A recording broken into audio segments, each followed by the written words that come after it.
হতাশ হওয়া ইমানের পরিপন্থী কাজ। আল্লাহ পাক বলেছেন লা তাকনাতু মির রাহমাতিল্লাহ, আমার রহমত থেকে মায়ুস হও না। দেখেন হযরত আইয়ুব আলাইহিস সালামের কত বড় রোগ হয়েছে, শরীর পোকায় ধরেছে, জর্জরিত হয়েছে, দুর্গন্ধ হয়েছে, গ্রামের লোকেরা তাকে বের করে দিয়েছে, স্ত্রী পুত্র পরিজন সব চলে গিয়েছে। এমনকি জিহ্বায় যখন পোকা ধরল, হযরত আইয়ুব আলাইহিস সালাম আল্লাহ রাব্বুল আলামিনের দরবারে ফরিয়াদ করলেন, আন্নী মাসসানিয়াদ-দুররু ওয়া আনতা আরহামুর রাহিমিন। আয় আল্লাহ, আমি অসুস্থ হয়ে পড়েছি, আমি রোগাক্রান্ত হয়েছি, আর তোমার নাম রহমান রহিম, তুমি আমাকে রোগমুক্ত করো। হযরত আইয়ুব আলাইহিস সালাম আল্লাহর দরবারে ফরিয়াদ করলেন, রব্বুল আলামিন সারা শরীরে পোকায় জর্জরিত হয়ে গেছে, এখন আমার জিহ্বায় পোকা ধরেছে, মাবুদ গো আমি তোমার কাছে ফরিয়াদ করি আমার জিহ্বায় পোকা দিও না, কারণ জিহ্বাটাও যদি নষ্ট হয়ে যায় তাহলে তোমার মতো আল্লাহর জিকির আমি কি দিয়া করব। হযরত আইয়ুব আলাইহিস সালাম আল্লাহ পাকের কাছে যখন এ ধরনের ফরিয়াদ জানালেন, রব্বুল আলামিন তাকে তার রোগ মুক্ত করে দিলেন, তার স্ত্রী পুত্র সব আল্লাহ রব্বুল আলামিন ফিরাইয়া দিলেন। সুবহানাল্লাহ। সুতরাং মুমিন ব্যক্তি, কোরআন শরীফে সব আছে, কোরআনের মতো শ্রেষ্ঠ ওয়াজের কিতাব পৃথিবীতে আর শুধু বোঝার দরকার।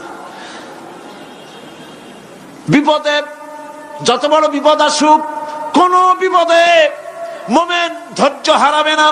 হযরত ইয়াকুব আলাইহিস সালামের ছেলে ইউসুফ আলাইহিস সালামকে যখন তিনি হারায় ফেললেন, তিনি অধৈর্য হয়ে গেছিলেন নাকি? অধৈর্য হন নাই। কারণ আমি আমার বক্তৃতার সূচনায় বলেছি, আমরা কল্যাণ বুঝি না, অকল্যাণও বুঝি না। কোন বিপদ আসলে পরে আমরা হয়রান হয়ে যাই, কিন্তু বিপদের মধ্যে কল্যাণ আছে আমরা তা বুঝতে পারি না। কথা বুঝে আসছে? হযরত ইউসুফ আলাইহিস সালামকে কুয়ার ভিতরে ফেলে দেওয়া হলো। 11 ভাই মনে করেছে কুয়ার ভিতরে ফেলে দিয়া ইউসুফ আলাইহিস সালামকে মেরে ফেললাম, কিন্তু তারা বোঝে নাই আসল কামটা কি হয়েছে। এটা তো কুয়া নয়, এটা একটা টানেল, এটা একটা সুড়ং। একদিকে কেনান হলো তার এক মুখ, ওই সুড়ঙ্গের এক মুখ হলো কেনানের। কেনান ইউসুফ আলাইহিস সালামকে ফেলে দেওয়া হলো কুয়ার ভিতরে মারার জন্যে, কিন্তু আল্লাহ পাকের ইচ্ছা ইউসুফ আলাইহিস সালাম মরবে না। এই টানেলের অপর প্রান্ত মিশরের সিংহাসনের টানেলের এপার দিয়া ইউসুফ আলাইহিস সালামকে ঢুকালেন, অপর প্রান্তে মিশরের সিংহাসনে ইউসুফকে আল্লাহ বসায়া দিলেন। হযরত ইয়াকুব ছেলের জন্য অধৈর্য হলেন না। যখন তিনি খবর পেলেন ছেলে বাঘে খেয়ে ফেলেছে, তিনি তখন বলেছেন, ফাসাবুরুন জামিলুন আসাল্লাহু আইয়াতিয়ানি বিহিম জামিআ ইন্নাহু হুয়াল আলিমুল হাকীম। ফাসাবরুন জামিল, আমি উত্তম ভাবে ধৈর্য ধারণ করলাম, এবং আমি বিশ্বাস করি আল্লাহ রাব্বুল আলামিন আমার হারানো সবকিছু আমাকে ফিরাই দিবেন। বহু বছর পর যখন হযরত ইউসুফ আলাইহিস সালাম প্রেসিডেন্ট হয়েছেন মিশরের, 11 ভাই গেল সেখানে সাহায্য আনার জন্য। সেই ঘটনা তো শোনাবো না, এমনি বলে যাচ্ছি। এরপরে তিনি তাদেরকে পরিচয় দিলেন, ওরা ভয় পেয়ে গেল। তিনি বললেন, ভয়ের কোনো কারণ নাই, লা তাসরিবা আলাইকুমুল ইয়াউম, আজকে আমি কোনো প্রতিশোধ তোমাদের নেব না। সুবহানাল্লাহ। এর নাম পয়গম্বর, এর নাম কি? আল্লাহর নবী। আমি আজকে কোনো প্রতিশোধ তোমাদের নেব না, তোমরা যাও।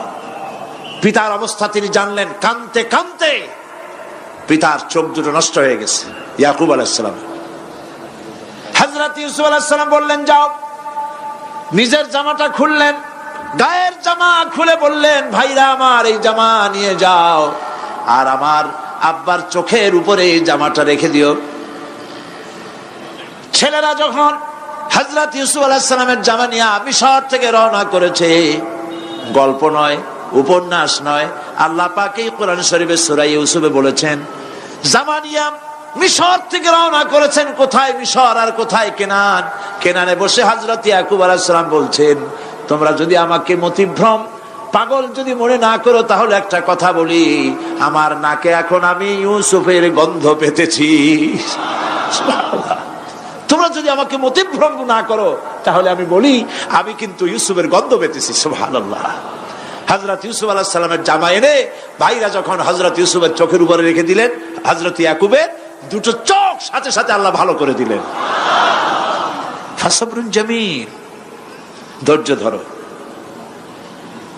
ইমানদার ব্যক্তি আশার উপরে তার জীবন বাঁচে, কারণ যত বড় বিপদ আসুক না কেন আশ্রয় পাওয়ার একটা জায়গা আছে, তার নাম হলো আল্লাহ। নাম কি? বলেন আল্লাহ।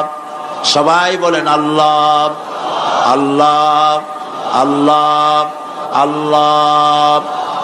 হযরত ইউনূস আলাইহিস সালাম মাছটাকে গিলে ফেলে দিল, মাছটাকে গিলে মাটির অতল তলদেশে চলে গেছে। এত বড় বিপদ পৃথিবীর কোন মানুষের হতে পারে নাকি? বলেন, কি বলেন? মাছের পেটের ভিতরে জানালা নাই, দরজা নাই, বেরোবার কোনো পথ নাই, মাছ গেছে পানির অতল তলদেশ। আল্লাহ পাক কোরআন শরীফের ভিতরে মানুষকে শোনান, আল্লাহ ওয়াজ করছেন। সুবহানাল্লাহ বলেন। আল্লাহ পৃথিবীর মানুষকে ওয়াজ করছেন, দুনিয়ার মানুষকে শোনান।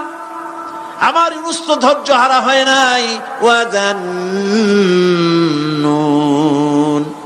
ইয যাহাবা মুগাদিবান ফাযান্না আন লান নাকদিরা আলাইহি فنادى في الظلمات أن لا إله إلا أنت سبحانك إني كنت من الظالمين فنادى في الظلمات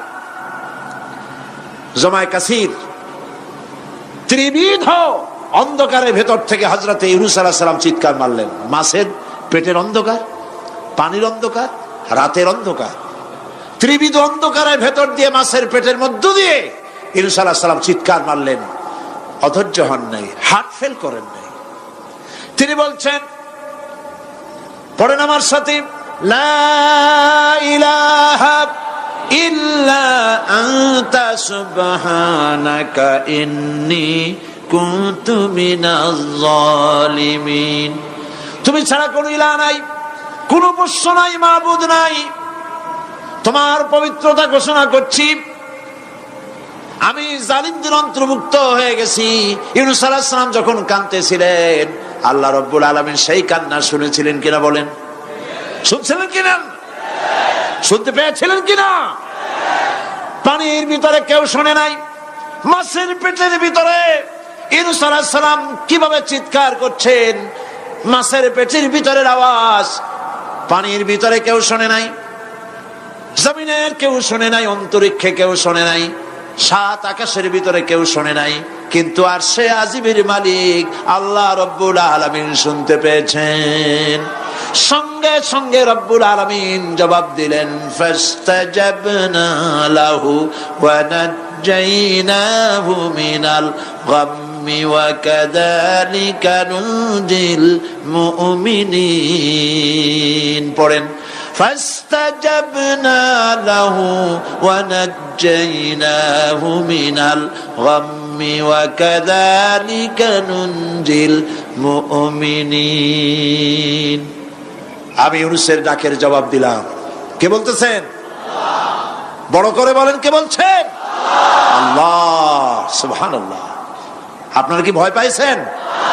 ভয় পেয়েছো মুসলমান? আল্লাহ রাব্বুল আলামিন বলেন, আমি আমার ইউনূসের ডাকের জবাব দিলাম। শুধু জবাব দেই নাই, আমি ইউনূসকে তার মাছের পেটের ভিতর থেকে বাঁচায় দিলাম। মাছের পেটের মধ্যে বেদনা শুরু হয়ে গেল, এমন বেদনা হয়েছে মাছ এখন বমি না করে পারে না। কথা বুঝতে পেরেছ? মাছ এখন বমি না করে পারে না। পানির উপরে মাছ ভেসে উঠল। আল্লাহ কোরআন শরীফের ভিতরে বলছেন, মাছ সাতরায়া কিনারায় চলে গেল, ইউনূস আলাইহিস সালামকে বমি করে ফেলে দিল। ইউনূস আলাইহিস সালাম বেঁচে গেলেন। আল্লাহ পাক বলেন, শুধু ইউনূসকে বাঁচাইলাম না, বরং আমি সকলের জন্য আশার বাণী শোনাই, শোনো মুমিনেরা, ওয়া কাযালিকা নুনজিল মুমিনিন। মুমিন বান্দা যারা যত বড় বিপদ আসুক আমারে ডাকো, আমি বিপদ দিয়ে বাঁচাই দেব। সুবহানাল্লাহ, বিপদ থেকে আমি বাঁচাই দেব। আল্লাহ পাক বলেছেন ফাইন্না মাআল উসরি ইউসরান, ইন্না মাআল উসরি ইউসরা। জেনে রাখো, দুঃখ এবং কষ্টের পরে রয়েছে সুযোগ সুবিধা, আর অসচ্ছলতার সাথে রয়েছে উদার সচ্ছলতা। যত বড় বিপদ আসছে এই বিপদের পরে আল্লাহ পাক তার গোলামদের উপরে রহমত নাজিল করবেন ইনশাআল্লাহ। সুতরাং ঈমানদার লোকেরা, তাদেরকে আল্লাহ পাক বলছেন কোনো ভয় নাই, কোনো চিন্তা নাই, যত বড় বিপদে পড়ো আমারে ডাকো, আমি ডাকের সাড়া দিয়ে দেব। সবাই আল্লাহরে ডাকেন, সুবহানাল্লাহ ওয়ালহামদুলিল্লাহ লা ইলাহা ইল্লাল্লাহ। জোরে পড়েন সুবহানাল্লাহ ওয়ালহামদুলিল্লাহ লা ইলাহা ইল্লাল্লাহ, সুবহানাল্লাহ ওয়ালহামদুলিল্লাহ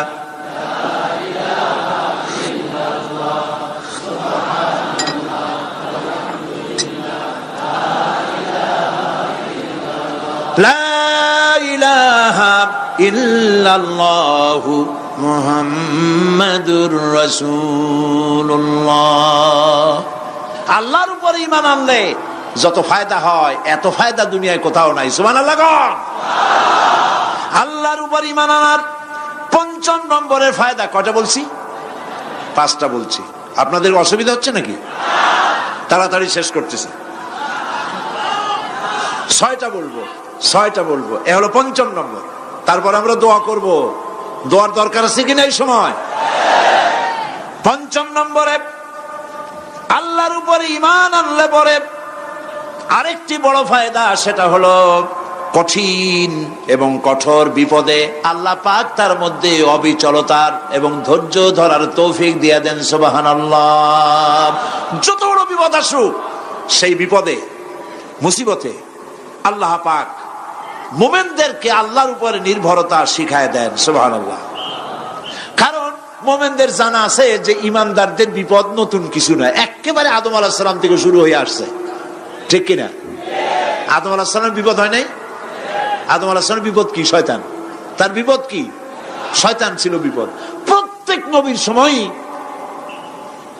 মানুষের নবীদের কষ্ট দিছে, দেয় নাই?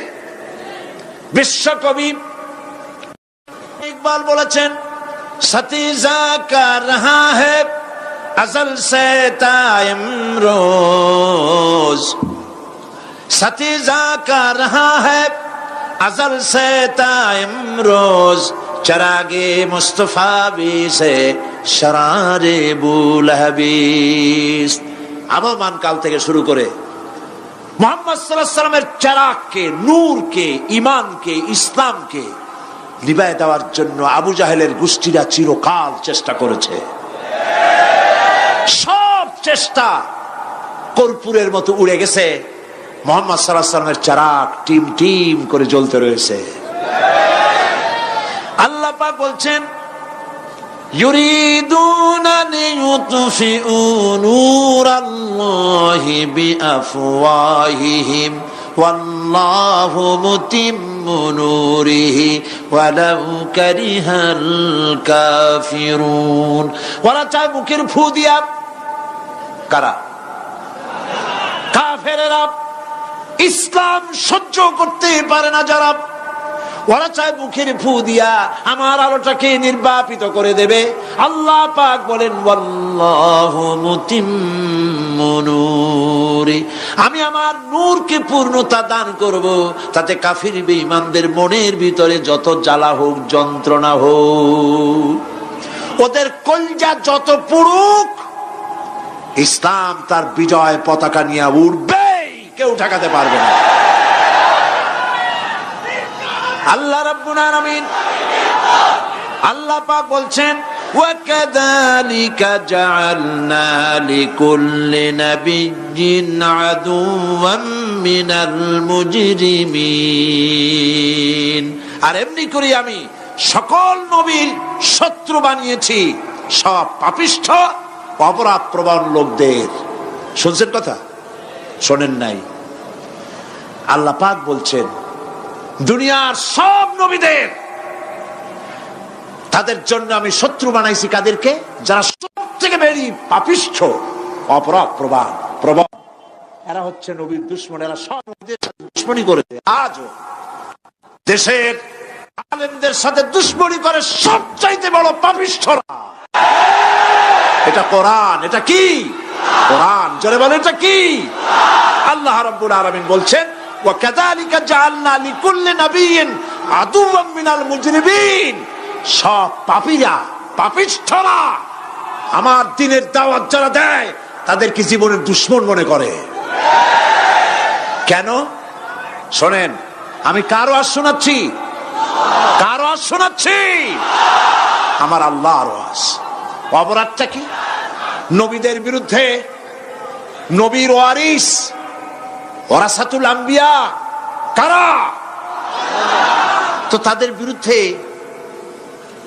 তাদের অপরাধটা কি? তাদের অপরাধ সম্পর্কে আল্লাহ নিজে বলেন وَمَا نَقَمُوا مِنْهُمْ إِلَّا أَنْ يُؤْمِنُوا بِاللَّهِ الْعَزِيزِ الْحَمِيدِ। এদের বিরুদ্ধে অ্যাকশন নেওয়ার আর কোনো অপরাধ ওদের নাই। ওদের একমাত্র অপরাধ ওরা আল্লাহর জমিনে আল্লাহর আইন প্রতিষ্ঠা করতে চায়। এটাই হচ্ছে অপরাধ। এই অপরাধে নবীদের শাস্তি হয়েছে। নবীরা মার খেয়েছেন, সাহাবায়ে কেরাম মার খেয়েছেন। আমরা তো সাহাবায়ে কেরামের জুতার ধুলার সমানও নই। সুতরাং এগুলি আমাদের পাওনা। এই রক্তের বিনিময়, জীবনের বিনিময় আল্লাহ পাক তার দ্বীনকে প্রতিষ্ঠা করবেন ইনশাআল্লাহ। হযরতে খাব্বাব, বুখারী শুনুন, বুখারীর হাদিস। আমি কোনো কথা বানিয়ে বলি না। আমি লেখাপড়া করি, পড়াশোনা করি, চোখে দেখি, তারপরে কথা বলার চেষ্টা করি। বাজে গপ্প কিস্সা কাহিনী বলার অভ্যাস আমার কোনো কালে ছিল না, নাই। রাসূল করিম সাল্লাল্লাহু আলাইহি ওয়াসাল্লামের মতো মানুষ, ওনার মতো মানুষ, আহারে, তার চাইতে শ্রেষ্ঠ মানুষ কি পৃথিবীতে আছে? তিনি মার খাইছেন না খান নাই? আহা, কিভাবে তাকে মারলো! গলায় চাদর দিয়ে পেঁচাইয়া আছাড় মেরে ফেলে দিয়ে তারপরে তাকে প্রহার করা হয়েছে।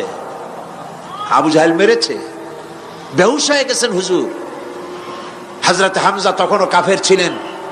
শিকার থেকে ফিরে এসে মুহাম্মদ সাল্লাল্লাহু আলাইহি ওয়াসাল্লামের অবস্থা দেখে পায়ের রক্ত মাথায় উঠে গেছে। আপন ভাইয়ের ছেলে, আর এমন ছেলে। চলে গেলেন আবু জাহেলের বাড়ি, বললেন আবু জাহেল, তুই নাকি মুহাম্মদ সাল্লাল্লাহু আলাইহি ওয়াসাল্লাম মারছিস? কেন মারলি?